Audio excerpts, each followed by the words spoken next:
Ladies and gentlemen, welcome to Habitat Update. It's a podcast about entrepreneurship and Japan-related topics based in and focusing on the Kansai area of Japan with the cities Kyoto, Osaka, Kobe, posting every 2 weeks towards the end of the week on SoundCloud, iTunes, and as a video, hello there if you're watching it on YouTube.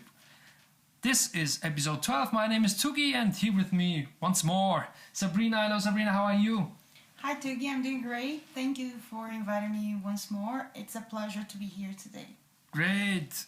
So, how is 2018 treating you so far? Well, how's the first month been? Very busy. I would say I would not expect to be such a busy month, but there are many things going on in February, and spring is a very hot, trendy time in Japan. So I see that things are moving on very fast, at least for the harder startups we work with.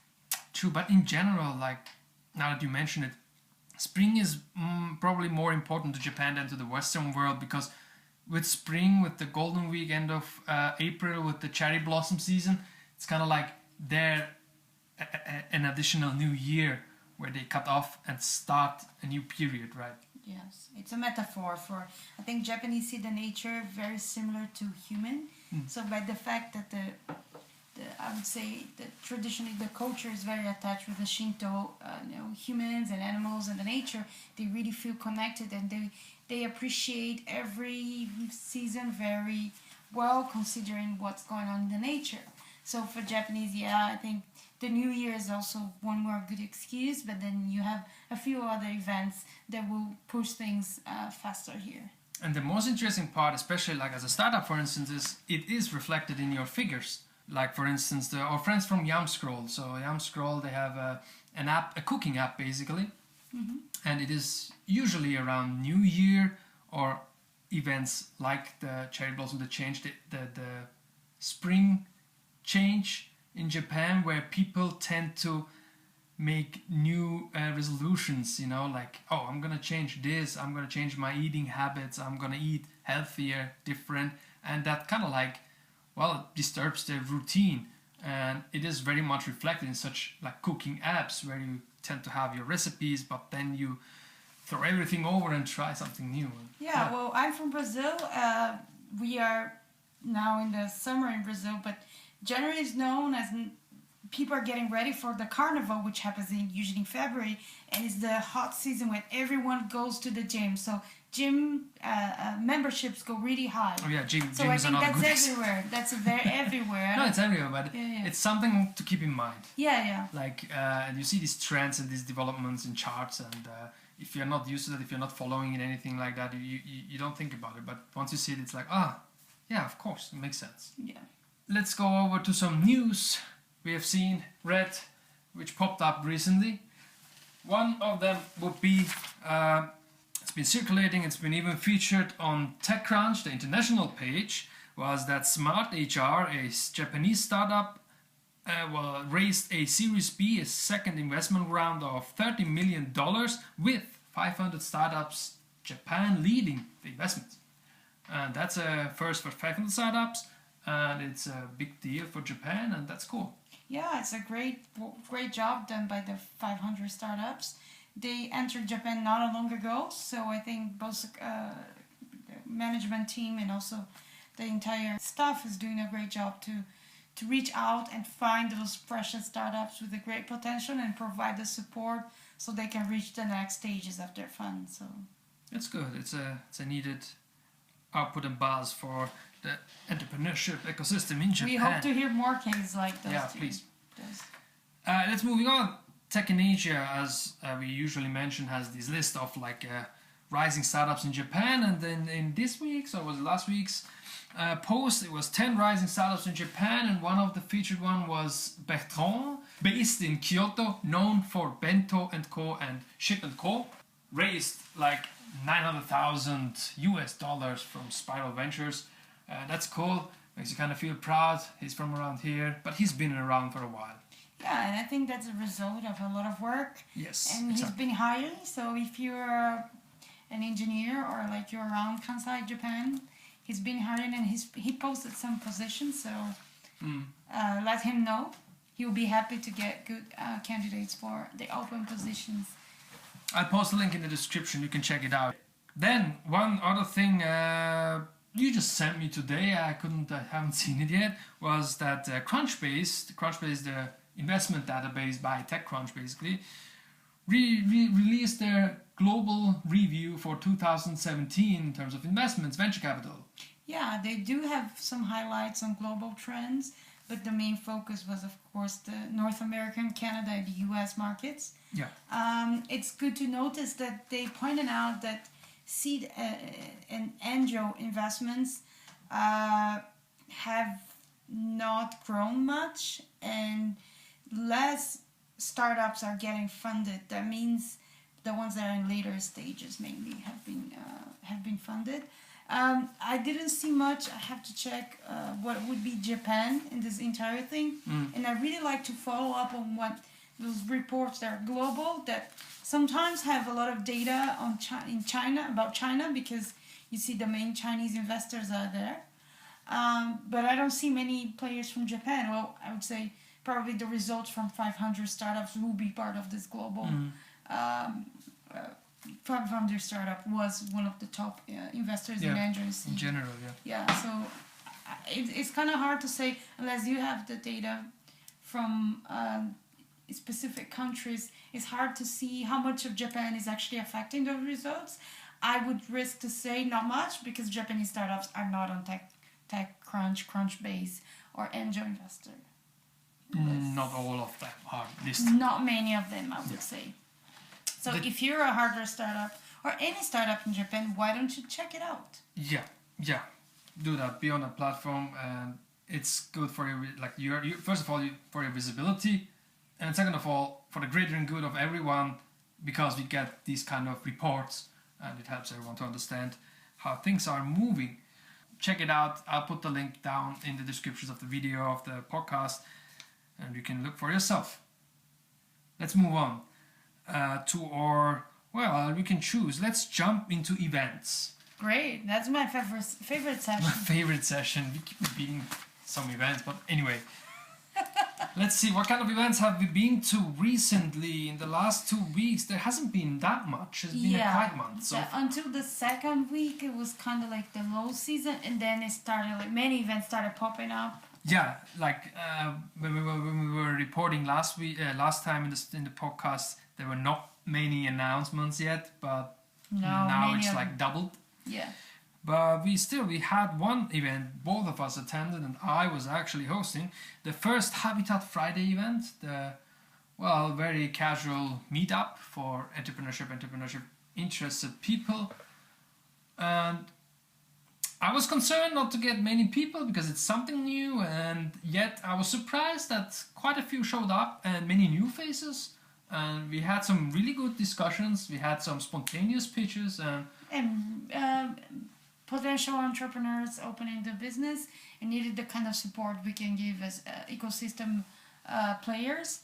I really liked the format. That was very open, very casual, because that's not common in Japan. Even meetups in Japan have a very specific format and a program that everything is arranged in a way, and you have to make sure that you cover exactly what is planned, and that actually sometimes might not be very easy for attendees, and people just show up to pitch. So I think the chance you gave for anyone to just go and pitch and get feedbacks was great, and I think that's a kind of event we should have more in Kansai. I haven't seen many of those events yet. One of them is, for instance, also they do a similar type, is the Hacker News. Yeah, Hacker News Kansai. Yeah. And with that, let's go to the next Hacker News Kansai event, actually. Great segue. Which will be in Kobe this time. Okay. On January 26th. It's a Friday. This Friday, actually. And if you post this tomorrow, today is Wednesday, so tomorrow in Kobe, Hacker News Kansai. Great. Check it out if you're around. It's definitely worth it.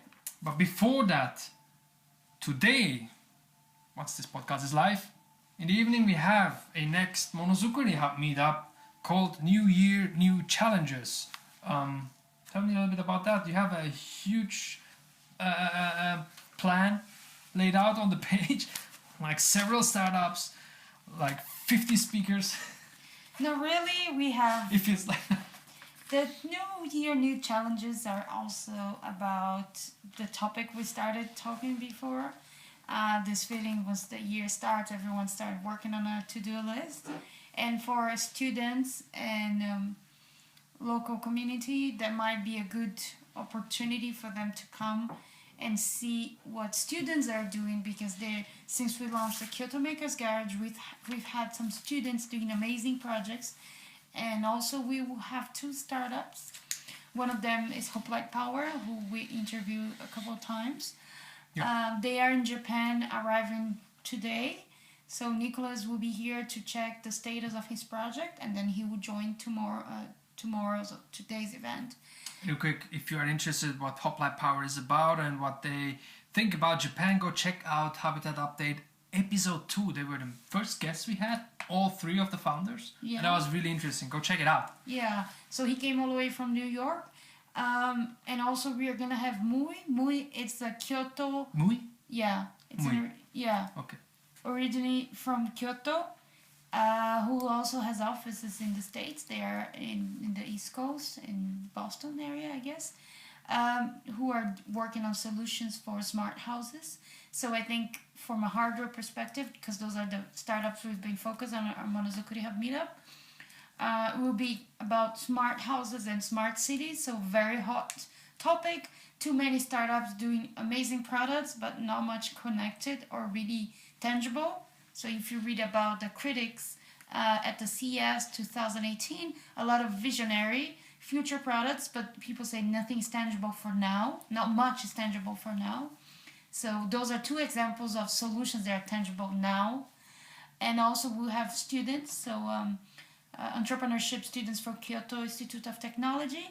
And we have one manufacturer, part of our network, who will come as an expert and tell they are also recycling their own team and bringing young students from their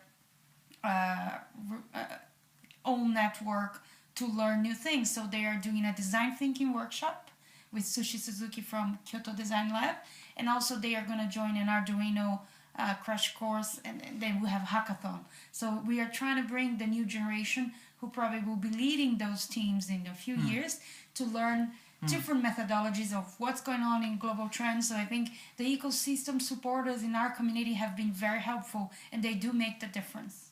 It takes some time because it's part of educational, but it's definitely worth it. I'm very happy to see the results concretely in front of me now. You have to plant the seeds. Yeah. For the future generation. Well, hardware is definitely something that it takes longer. So yeah, hardware and all this science-based or like community-based, yeah. Projects. Great. So this tonight, be there if you can make it. Great. They're gonna be 2 different university students from different hubs in the States. One is from Virginia, and the other one will be from Massachusetts. I don't know. Suddenly they are all in Kyoto at the same time. So if you're around, you want to see what the international university students are also planning to do in Kyoto, check it out. Good. Then, moving on, January 30, it's a Tuesday next week, we have a Fab meetup at Material Kyoto. Material Kyoto is a co-working makerspace, almost like the Kyoto Makers Garage. Yeah, it's more like a Fab cafe. It's a Fab cafe, yeah. Well. And then, they have good coffee. Great coffee. Go there. You should improve on that. I'm sorry for the critique. Next, February 2nd, it's a Friday, we'll have another installment of the Kyoto Indie Meetup. It's a meetup for all game lovers, for indie developers, as well as like interested people to join, to discuss projects, to present their projects, just have fun. Then, from there, you've been to one of those, right? Yeah. I hope to join this one. On February 3rd is the next day, then is a Saturday. We have, and we have mentioned it last time, the Compass event. They just changed the title. It's now called Working More Effectively with Japanese. Oh, great topic. We had the organizers at our event at the Habitat Friday last week, and the way they explain it, it's like they'll do basically a workshop where they hope that participants of various backgrounds, especially foreigners working in Japan, share their stories and their approaches to deal with certain type of, I would say, not problems, but issues or different kind of standards, cultural standards in Japan. Like, how do I approach like my Japanese colleagues with my emotional problems, or how do I give feedbacks? How do I give feedback? And I'm really looking forward to that event, because you don't get the chance to always discuss these topics, and I hope that some Japanese colleagues and friends around here, people, will join so they can have an insight into the minds of foreigners living here and what kind of problem we are facing, right? And talk about it, because I sense that Japanese people don't open up very much in like daily life unless they join this kind of workshop and events where they are confronted with that. There's less social pressure. Less social pressure, and everyone talks about it. According to unwritten rules, so then they feel free. And actually, when they switch to English, I think the mindset becomes a little bit more flexible, so they are able to express themselves. Great. See you there. Compass event. Next one. On February 7th, it's a Wednesday, we have the Kyoto 3D printing meetup with a friend of ours, Connor, leading it. And it's already the third one. Yeah. And it's basically a meetup for everyone interested in 3D printing to join, to discuss, to learn, and to present your projects and to have fun. Yeah, it's a Kyoto Maker's Garage. If you're into 3D printing and do it yourself and maker spaces, check it out. Great. And that's enough for as an outlook for the upcoming events. As always, also have an eye on Hack Osaka, which is on February 27th, and Get in the Ring Osaka 2018, February 28th. See descriptions of this podcast for more infos and links. And as always, if you have anything to contribute, just let us know. Send an email to habitatupdate@gmail.com, or contact me directly on Twitter, for instance, with @GwenST or @MakersBootCamp.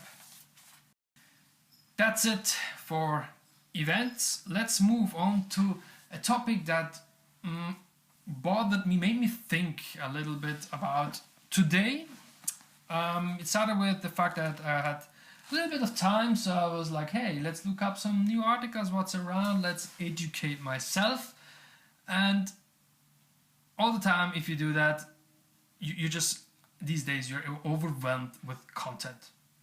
I mean, there's just so much out there. There's such, there are like, I saw some post somewhere, it said like that around 3 to 4 million blog posts are created daily. Mm-hmm. Let's say 99% of that is not useful to you, different topic, or just a repetition of some other news or something else. A lot of content to browse through and pick, and it's very much affecting you, because that's what you consume then in the end, and you might miss certain aspects. It would be good for you to know. And so I was thinking, so how should I approach this? What's the best way to pick the articles I want to read, because my time is limited. So, and then I wanted to ask you, how do you approach this? Well, I think that working with social media in the last 8 to 10 years, I realized that right now it's not about having the information or the amount of information, it's how to curate the information. Yeah. So creation is a very personal thing, and I've been reading about it. I saw this New York Times post. There was an American professor teaching students how to check if information, some news are fake or not. Because apart from low quality, there's a lot of fake information, a lot of misconceptions being spread. Rumors become truth very easily. So that's what we call the post-truth. But even what the main recommendations that I read that could be used, and that's exactly what I do, I choose sources that I trust and that I feel connected to. So in the case of startup, would be like TechCrunch, would be the Next Web, would be a few other, Tech in Asia. I really like Tech in Asia. In Japan, The Bridge. You have a few sources you can point out, and Wired, and then go on that level, that's for the startup thing. If it's about politics, I don't go to I go to specific topics that I know that I'm comfortable to understand who are the main trustable sources. And if I don't, as most of entrepreneurs who start working with startups don't, see the ones that you feel you could trust, like journalists or entrepreneurs who seem to be reasonable for what you believe should be done. Because in the end of the day, there's no impartial, right? Everyone has a statement or some kind of personal perception, and that's part of human nature. But at least should be something that for you makes sense according to what you were looking for. And that's, I think, the kind of frustration you had is also because there's a lot of, like, with social network, you see a lot of people spreading things for any reason. Yeah. I feel that in Japan, people share content not because they believe or they agree with the content, but maybe they have a good connection with that person who's sharing the content, or they respect because this is a main newspaper or media channel that it's known for being big and being seen on those news. It's cool, and I don't see sometimes the real engagement in terms of media. So I think what you're saying is not only having access to information, but feeling engaged to what you're reading. Yeah. Yes. True. You said a lot now, but let's go back. First of all, you said there are various pages, and just pick the ones basically that you feel more connected to, that you like the article, or even go deeper. And a good analogy would be then what you can more relate to is maybe reviews of movies or games, right? I mean, there will be certain writers and journalists, reviewers that have their opinions, right? And even though they are very objective, they still kind of tend to There's be. no objective in it. But you try, but it's an opinion in the end, yeah. and then you can, or just their style of writing and how you consume things, right? And then it also has to do with their first language, or as an example, how familiar or comfortable you are with certain level of language skills that you might have it or not for this specific industry. So I find hardware content very hard to read even for me who study a lot and pun not intended. Yeah. So I'm sorry. Yeah. What? I just said the pun was not intended. That hardware topics are hard to read. Yeah. It's a lame one. Sorry. It's okay.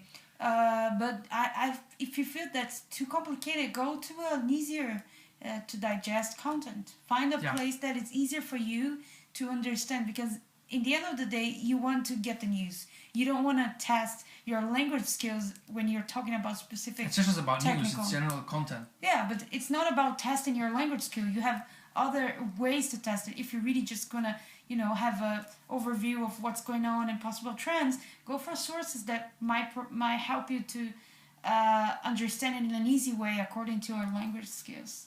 I think for non-native English speakers, that might be an issue as well. It is a challenge, and especially since you mentioned Japan, knowing that the English levels in Japan are not always super high, and there are still great projects, smart people around, right? They just never fully develop their English, and they might struggle with that content. So where do they get these informations? And I'm being a little bit also critical now with the Japanese media in general, that the content there is not necessarily very inclusive. Well, you still have alternative media sources. I would recommend President The Bridge, because Ikeda-san has been doing a great job, and he has the work to translate certain contents. So when you translate from English to Japanese and vice versa, content tends to be more easy to digest and not so long. So that's a good start, especially if you're trying to get into the startup ecosystem in Japan. That's a good way to read. And Tech in Asia I also like, because the articles are very short, and you can see that some of them are written, or the main target audience is non-native speakers, non-native English speakers, and that's great. It's important to have the information. You don't need to test your language skills on that kind of thing. It should be about information. It shouldn't be about how fancy you can be with your language skills. And then also you mentioned most of these pages, there's also, there are all these tools. I have some open here just to check the flockers, the what is it called here, kurata, and then you have pages like Flipboard, which where you can buy subscriptions which select content for you and curate it and post it. There are many people yeah. who use it. I particularly don't like to trust someone else or some algorithm to make the choices for me. But that's then my again, how do you choice. filter, right? Like you might miss out on so much content, and these days the AI and all this language processing technology is getting better and better. I think there might be a chance that you get the right content, whatever that means. I mean, what if I not always want to read the same kind of content, and I also like to be diverse, right? Anyway, it's a huge topic. It's a very complicated topic. It's just something that bothered me a little bit today. And then you get into this area where you have this, the fear of missing out. Yeah, and that happens. But I mean, as a startup, you need to focus. If you are a startup, and not just a startup, like if you are let's say you are someone learning about startups, you want to become an entrepreneur, and then you want to be like the sponge that sucks up everything, right? You want all this information, all these lessons learned, and all this, this is how you do design thinking, this is how you do disruptive thinking, and there are like many sources who write in a slightly different way. Well, the main concept is the same, but still you have to see what you consume and if that's the right one for you. Yeah, it's difficult. Definitely. I would say just find the right sources that match your personal style, and follow them and read their content and what they maybe recommend, because that's then also based on their opinion and you can trust them already, and you can build up your network of sources. Great idea. And try to have more than one source in each area, so then you can have different opinions. It's very important. Otherwise you become very towards one specific opinion. Keep an open mind. Diversity is the driver of innovation, as we say, right? Okay, let's move on to a next section called Habitat Echo. This is your chance, audience. This is where we open up for you, read your feedback, answer your questions, or just in general consider your input. Let's move on to the next section. We call Habitat Echo, the community section. This is where we open up to you, audience. Let us know if you have any stories to share with us. If you have any questions or general input, you can reach us via HabitatUpdate@gmail.com or on Twitter with @GwenST in my case, or @MakersBootcamp for Makers Bootcamp and Sabrina. I'm looking forward to your input. And with that, we are very much at the end of the podcast. Any last words? Hope to see you all at our next Monozukuri meetup, or at the Monozukuri Hardware Cup in Osaka on February the 27th. Great. Ladies and gentlemen, this has been Habitat Update, the podcast about entrepreneurship and Japan-related topics, posting every 2 weeks on SoundCloud as audio and iTunes as well, and as a video on YouTube. Thank you very much. See ya.